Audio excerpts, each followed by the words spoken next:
جھک کے دیکھو، مانگ کے دیکھو اپنے گناہوں کی معافی۔ استغفار کی کثرت کرو، زیادہ سے زیادہ استغفار کرو، معافی مانگو، اس سے تمہیں فائدہ یہ ہوگا کہ یرسل السماء علیکم مدرارا، اللہ تمہارے لیے خوب آسمان سے بارشیں برسائے گا، ہر طرف ہریالی تمہارے لیے ہوگی۔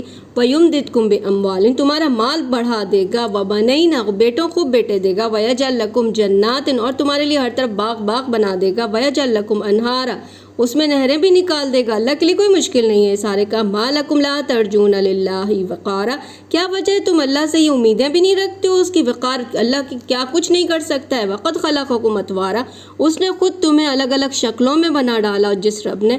أَلَمْ تَرَوْا، کیا تم نے دیکھا نہیں، کیف خلق اللہ، کس طرح بنایا اللہ نے، سبع سماوات طباقا، 7 آسمان بنائے، وہ بھی ایک کے اوپر ایک بنائے ہیں۔ وَجَعَلَ الْقَمَرَ فِيهِنَّ نُورًا، اور اللہ نے چاند کو نور بنایا۔ وَجَعَلَ الشَّمْسَ سِرَاجًا، سورج کو روشنی دینے والا بنایا اور چاند کو لینے والا